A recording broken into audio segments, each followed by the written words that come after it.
প্রিয় দর্শক বন্ধুরা, এই মুহূর্তের জন্য আপার প্রাইমারি থেকে গুরুত্বপূর্ণ খবর আপডেট, যেখানে নিয়োগে কিন্তু ব্যাপক তৎপরতা, হাতে মাত্র একদিন।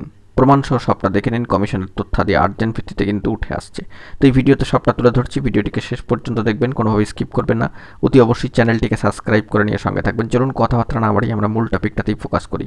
এই মুহূর্তে দাঁড়িয়ে আপার প্রাইমারি 2016 প্রসিডিওর থেকে কার্যত নিয়োগে কিন্তু ব্যাপক তৎপরতা, হাতে কিন্তু রয়েছে একটা দিন। হ্যাঁ, ঠিকই শুনছেন, আমরা চলে যাচ্ছি West Bengal central school service কমিশনের অফিসিয়াল সাইট, এবং সেখান থেকে দেখতে পাচ্ছেন অষ্টম ফেজ 8 ফেজ কাউন্সেলিংকে কেন্দ্র করে একেবারে ইন্টিমেশন লেটারটি ডাউনলোড করার ক্ষেত্রে লিঙ্ক কিন্তু জেনারেট হয়ে গিয়েছে, এবং সেখান থেকে West Bengal central school service কমিশনের অফিসিয়াল সাইট থেকে আপডেট তথ্য উঠে আসছে। লিঙ্কে ক্লিক করে আপনারা কিন্তু ইন্টিমেশন লেটারটি ডাউনলোড করার ক্ষেত্রে যে নতুন পোর্টাল ওপেন হয়ে গিয়েছে, এবং সেখান থেকে দেখতে পাচ্ছেন রোল নাম্বার পুট করে, ডেট অফ বার্থ পুট করে, অবশ্যই যে ক্যালকুলেশনটা দিয়েছে ম্যাথমেটিক্যাল ক্যালকুলেশন সেটা কিন্তু পুট করে, যার যেভাবে যেটা আসবে ক্যালকুলেশনে সেটা কিন্তু বসিয়ে লগ ইন করলেই ডিটেলস আপডেট চলে আসবে।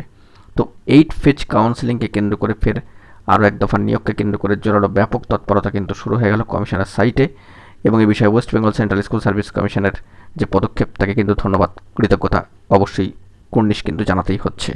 বাকি রয়েছেন এখনও পর্যন্ত প্রার্থীরা, বেশ কিছু ওয়েটিং প্রার্থীরা। এই মুহূর্তে দাঁড়িয়ে কমিশনের নিয়োগকে কেন্দ্র করে ব্যাপক তৎপরতা আপার প্রাইমারি 2016 প্রসিডিওর থেকে। এখনও পর্যন্ত প্রার্থীরা কিছু বাকি রয়েছেন, দেখা যাক পরবর্তী ক্ষেত্রে কী আপডেট উঠে আসে। এখন এটুকুই, ভালো থাকবেন, চ্যানেলটিকে সাবস্ক্রাইব করে নিয়ে সঙ্গে থাকবেন। ধন্যবাদ।